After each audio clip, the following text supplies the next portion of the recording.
Hello everyone, my name is Alex Traxel and I'm the captain of the Grove City College HPVC team, and this is our design report video for the 2020 eFest North competition.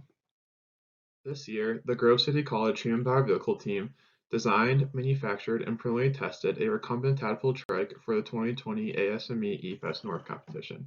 Our trike can be seen in the picture below, and we ultimately finished manufacturing the vehicle in early March 2020. The first testing we're going to talk about in this presentation is some basic benchmarking testing that we did to compare our vehicle performance against the PDS.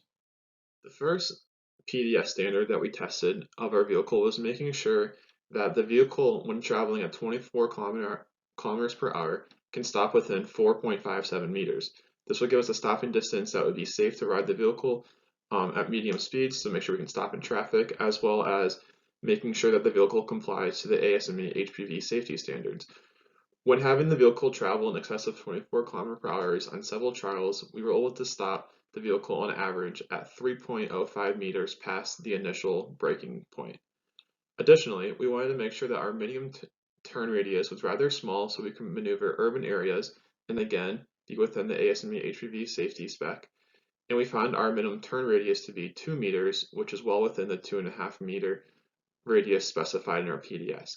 Finally, we wanted to make sure our vehicle had adequate high-speed agility, and we wanted to test this by going through a slalom course at 25 kilometers per hour with cones 5 meters apart. And we ran our vehicle through a slalom course, fitting that standard several times, and we were able to maneuver the course successfully without contacting any cones or having any unstable moments where the vehicle seemed like it may roll over. Hi, I'm Tim McCloskey, and I'm going to be presenting our frame testing for the 2020 Grove City vehicle. Now, after the frame was constructed, we needed to conduct our load testing. To do this, we constructed a support jig that would hold the vehicle off of the ground at a specific height, such as to replicate the 12 degrees from the vertical required by the rolls for the top portion of the RPS. Now, in our first attempt at loading, we did have a little bit of an accident, which put a kink in one of our tubes here. So we ended up cutting that out of the frame and butt welding in a replacement tube. Now, I'll note that this repair was done prior to the final load testing, so that confirmed to us that this repair was sufficiently strong. Now, in typical fashion, we marched our vehicle down to our college's weight room and awkwardly set up our testing equipment to load the vehicle. So you can see here we've got it set up on our jig. We added in little wooden blocks here to help distribute out the load a little more at the harness locations.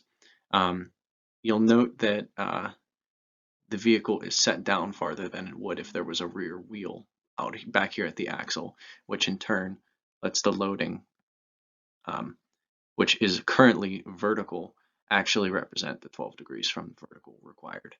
Now we did load the top of the RPS in a distributed fashion using lifting belts and loaded up to the full 600 pounds.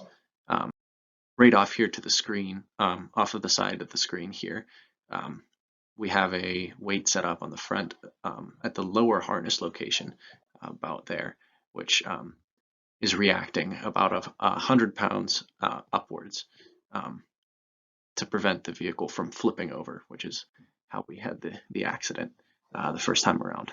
And then likewise on the side loading here, it's loaded with the 300 pounds, again reacted at the harness locations at the side here with the force loaded here, and again reacted at that front harness location there. All RPS testing was done according to the ASME competition rules, and we witnessed no major deflections and had no yielding problems. So we're sufficiently confident in the structural integrity of our vehicle and look forward to putting it through the ringer.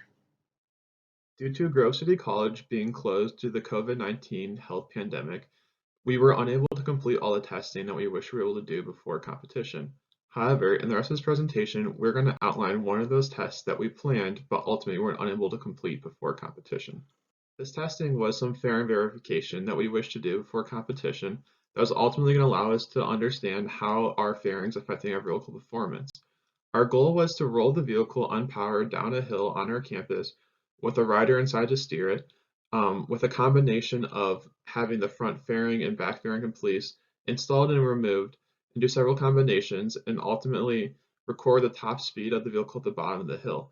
From the differences in top speed, we're hoping to back out some drag coefficients of the vehicle with the different combinations and ultimately determine how the fairing affected vehicle performance. In conclusion, our vehicle was tested to verify that it exceeded all performance requirements listed in our PDS and also to ensure that it fulfills all the safety requirements of the ASME competition. In addition, some more additional testing to develop the vehicle's design was planned. However, at this time, we were unable to complete it due to the COVID-19 pandemic. Thank you for your time and thank you for watching our design video.